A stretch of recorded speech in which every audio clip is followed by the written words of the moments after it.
Dieu soit loué, peuple de Dieu, nous vous aimons beaucoup et nous bénissons dans le nom puissant et merveilleux de notre Seigneur Jésus-Christ. Je vous aime tellement, je vous aime beaucoup et ce qui m'a beaucoup plu, c'est parce que j'ai vu, vous êtes connectés et vous posez même des questions. Je vous promets déjà, le jeudi, je ne vais pas prêcher, je ne vais pas enseigner, mais le jeudi, je vais répondre à toutes vos questions. C'est-à-dire toutes les questions posées, je l'ai déjà écrit ça quelque part et je vais vous répondre le jeudi. Soyez connectés à partir de 16h. Nous allons passer des moments forts, des prières et des questionnaires. C'est-à-dire vous posez des questions. Si vous avez des requêtes, vous pouvez aussi donner vos requêtes. À partir de là, nous allons commencer à faire des prières.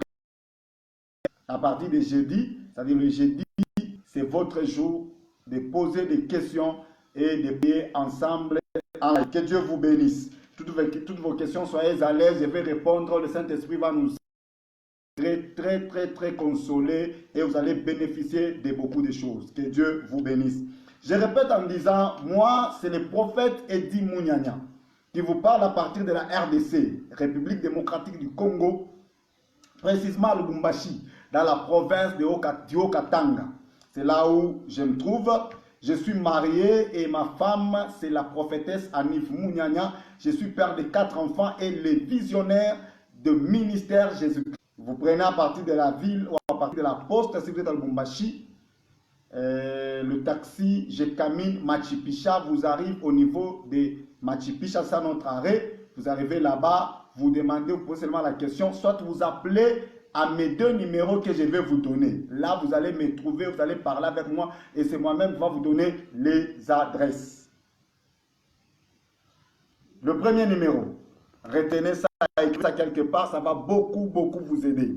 Plus 243, 99, 75, 23, 441. Non, je crois que je donne ça très vite. Alors, je pars lentement, je vous donne ça lentement. Plus 243, 99, 75, 83, 441. Et le deuxième numéro, plus 243, 97, 0034, 755. Plus 243, 97, 0034, 755. Si vous appelez à ce numéro, vous allez me trouver, peut-être vous avez des requêtes, ou bien vous voulez qu'on parle en privé à huis clos, là on va parler, vous allez me poser toutes vos questions si vous voulez. Ces 2 numéros que je vous donne, c'est le numéro aussi WhatsApp, vous pouvez parler avec moi à partir de WhatsApp. Je suis encore sur Facebook. Si vous entrez sur Facebook, composez prophète Edi Munyanya, vous allez poser des questions, soit prophétesse Anif Munyanya, soit prophète Noé Moussa, soit prophète Rodi Kalala, soit vous entrez dans notre page, dans notre compte Facebook, vous entrez là-bas, c'est le ministère Jésus-Christ, mon salut. Ministère Jésus-Christ, mon salut. Vous pouvez écrire là-bas, vous poser des questions. Que Dieu vous bénisse. Alors, avant de commencer l'enseignement de ce soir, nous voulons prier, nous voulons adorer Dieu, nous voulons dire merci à ce grand Dieu. Prions au nom de Jésus. Père, nous te disons merci, nous te rendons grâce. Toi, le créateur de toutes choses, le créateur ineffable, maître du temps et des circonstances. Merci Seigneur Jésus, mon roi. Je t'aime parce que tu t'es décidé de m'accorder la vie, la bonne santé ainsi que la stabilité. Le bonheur ainsi que la grâce. D'être en vie et de parler devant ton peuple. Parce que sous d'autres cieux, il y a des gens qui perdent leur vie. Même chez nous ici en RDC, il y a des gens qui perdent leur vie. Mais toi, tu t'es décidé que moi, mon frère et ma soeur qui me suivent en live, tu t'es décidé que nous soyons en bonne santé pour partager, pour écouter cet enseignement. Bénédiction pour moi et pour tout le peuple qui sont connectés en ces lieux. Merci Père, au nom de Jésus. Amen. Bien, je vous aime. Si vous êtes dans votre maison, parce que nous sommes dans la période de confinement, on dit de ne pas quitter chez nous. Si vous êtes dans la famille, est-ce que vous pouvez saluer votre frère, votre soeur, votre mère, votre père, votre tante, votre cousin, votre cousine, votre neveu, votre nièce. Soyez à l'aise, je vous promets, le jeudi, à partir de 16h, nous allons passer à notre table de répondre à toutes vos questions. Je vous ai dit, il y a des catégories de gens.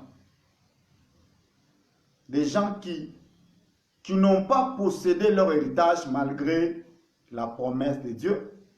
Deuxième catégorie, des personnes qui ont possédé leur héritage mais en retard. Troisième catégorie, c'est la catégorie des personnes qui possèdent leur héritage mais pas totalement, c'est-à-dire qui sont là avec des ennemis. Et quatrième catégorie, c'est la catégorie des gens qui possèdent leur héritage dans sa totalité ou d'une manière totale. Mais je suis au niveau de comment posséder votre héritage dans sa totalité, d'une manière totale. Je dis ceci. Plusieurs personnes n'arrivent pas à posséder totalement leur héritage à cause de l'image négative de leur vie. L'image négative. Tu peux être chrétien, tu parles en langue, tu pries, tu prophétises, mais tu n'arrives pas à posséder totalement ton héritage à cause de l'image négative. Et je vous ai donné les raisons qui poussent la personne à ne pas posséder totalement et ça crée en lui l'image négative. Quelle est la première raison? Je vous ai dit, ce sont des paroles négatives de la société. Par exemple, même les informations dont nous suivons ces derniers temps, on nous parle de Corona. Là, on nous démontre comment Corona est fort, comment Corona tue, combien de personnes sont contaminées ou affectées ou infectées, combien de personnes perdent leur vie à chaque jour. On ne nous demande pas beaucoup comment Corona est en train de partir et quelles sont les faiblesses de Corona. À cause de cette information, tu peux perdre ta vie facilement. C'est pourquoi j'aimerais vous dire, Dieu est au-dessus de toutes choses, même Corona. D'ailleurs, la Bible déclare, je ferai de tes ennemis ton marchepied. Je vous ai donné le pouvoir de marcher sur le serpent, sur les scorpions et sur toute puissance de l'ennemi. Rien ne pourra vous nuire. C'est-à-dire l'adresse de votre ennemi qui est Corona aujourd'hui est sous votre pied. Je le déclare au nom de Jésus que Corona soit sous votre pied. Vous n'allez pas mourir, vous allez vivre. Deuxième raison, je vous ai dit, c'est par rapport aux dons, par rapport au grâce, par rapport au ministère, par rapport au talent, au lieu des expériences différentes. Bien-aimé, tel que tu es là, tu as tes dons, tu as la grâce de Dieu, tu as la capacité, le talent qui est déposé en toi. Personne ne te dépasse. Si tu te dépasses dans la hauteur, toi tu le dépasses dans la petite taille. S'il y a quelqu'un qui te dépasse parce qu'il est gros, il est grasse, toi tu le dépasses parce que toi tu es mince. S'il y a quelqu'un qui te dépasse parce qu'il est bronzé, toi tu le dépasses parce que tu es noir. C'est-à-dire chacun dépasse l'autre dans un domaine. Reste dans ton couloir et tu verras que Dieu va t'aider. Intellectuel. Peut-être tu n'as pas étudié, tu as perdu des enfants plutôt des parents et tu n'as pas eu la grâce d'étudier. Alors aujourd'hui, ça te met à vivre les complexes d'infériorité. Refuse ça au nom de Jésus. Il y a des personnes qui n'ont pas eu la grâce d'étudier, mais Dieu a fait des choses avec le monde. Que Dieu vous bénisse. Peut-être qu'on t'avait enceinté et ça crée des problèmes, des difficultés. On te dit, il n'y a plus moyen de te prendre en mariage. Je te dis, Dieu est capable de t'amener dans un mariage bien confortable et bien béni. Que Dieu vous bénisse. Alors, je vous ai expliqué beaucoup de raisons. Beaucoup de raisons. 10 raisons qui poussent la personne à avoir maintenant l'image positive. J'ai expliqué beaucoup de choses. Alors, il n'y a pas moyen que j'explique tout ça. Ça va nous prendre beaucoup de temps. Mais aujourd'hui, je vais vous parler de quelque chose qui est très capital. Si vous voulez posséder votre possession ou votre héritage dans sa totalité, n'oubliez jamais le deuxième point que je vais vous expliquer.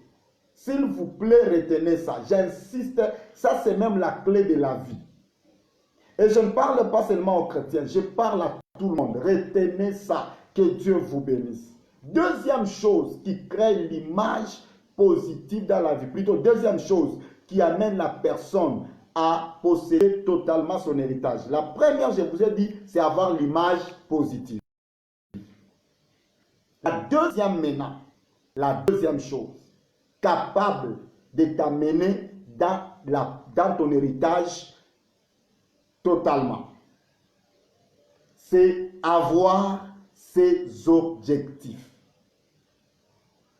Avoir ses objectifs. Tu dois avoir tes propres objectifs.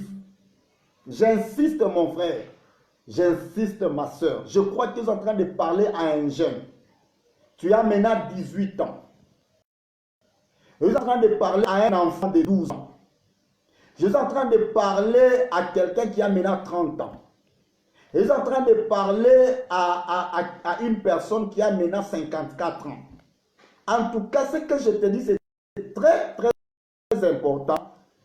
Pour posséder totalement ton héritage, tu dois avoir tes objectifs.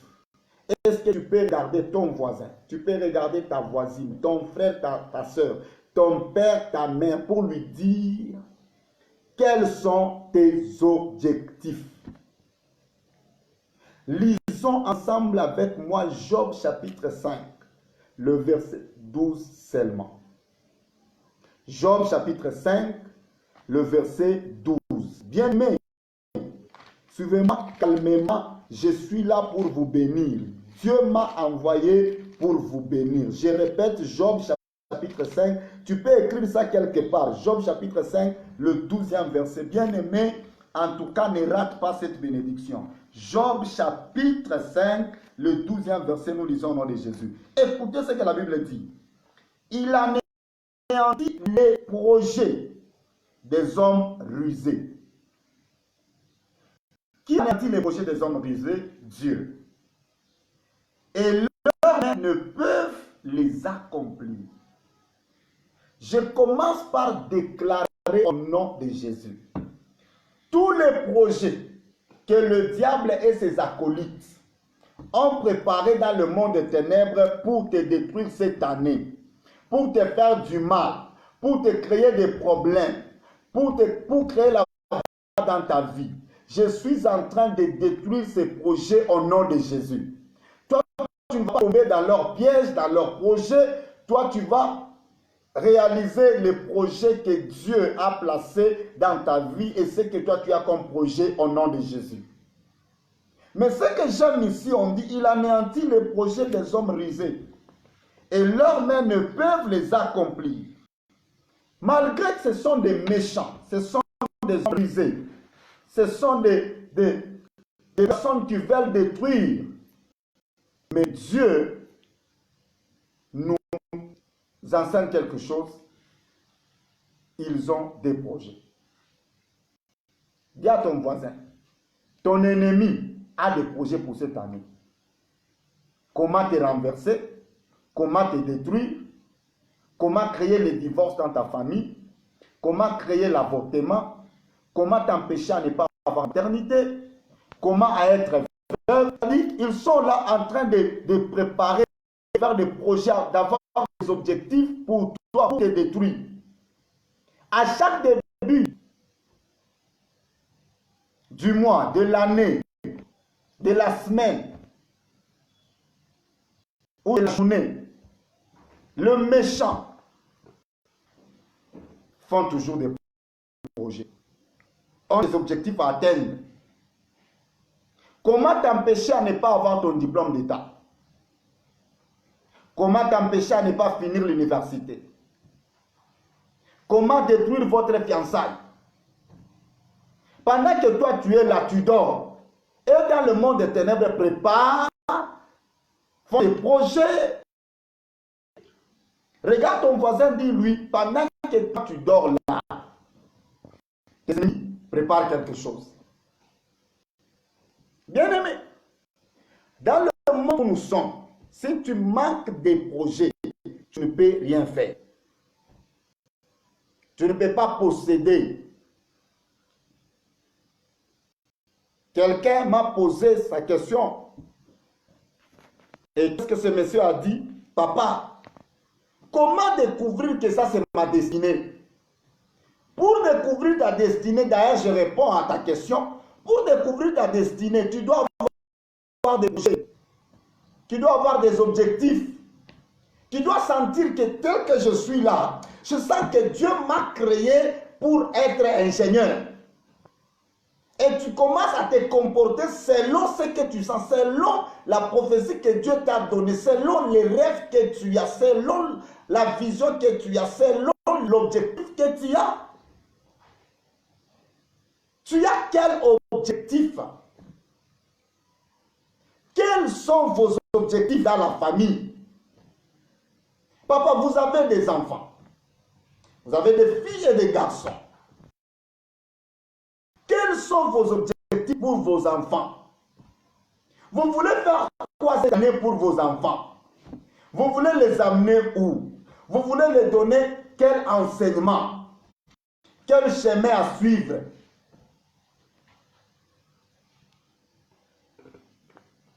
Pourquoi tu fais la pédale? Pourquoi tu fais la technique?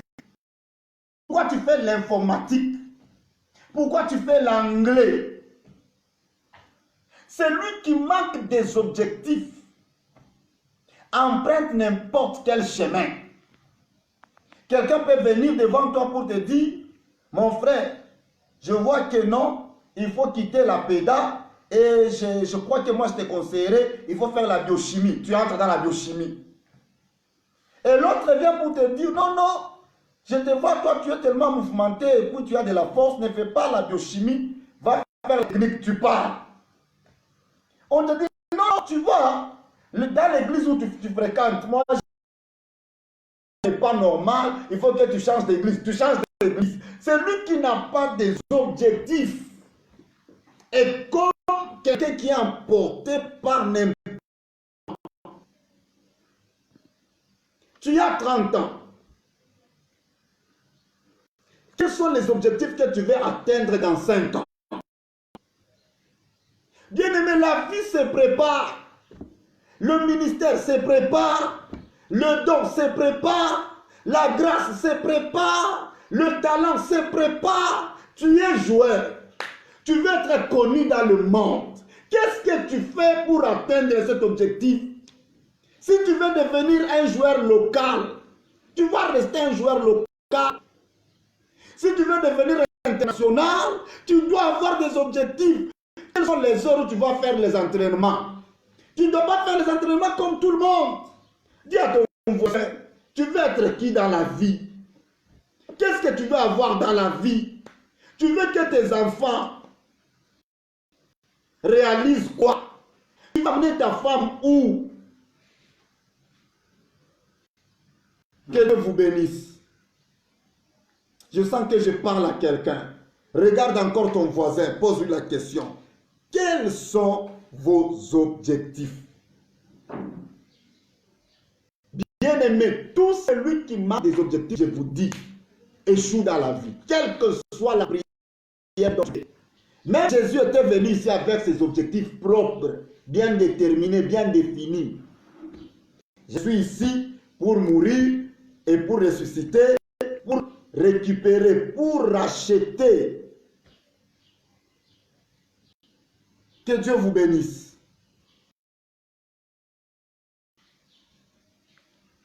Pourquoi tu t'es marié cette année? Pourquoi tu veux avoir des enfants? Pourquoi tu montes à la montagne? Dis encore à ton voisin, quels sont tes objectifs? Alors, lorsque vous avez des objectifs, je vais réaliser ça dans ma vie. Je vais faire ça dans ma vie. Lorsque vous avez les objectifs, n'oubliez pas ça.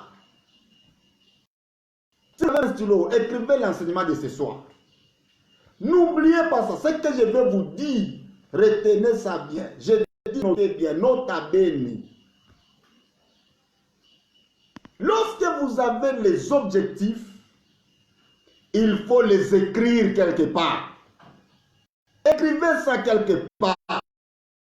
Tu peux avoir, je te dis, tu peux avoir 10 ans. Mais tu te dis, moi dans ma vie, je serai médecin. Je sens que je serai médecin. Tu peux avoir 12 ans, 14 ans. Ce n'est pas l'âge qui donne la sagesse, ni moins avoir les cheveux blancs qui donnent l'intelligence. Le respect ne se donne pas par pitié.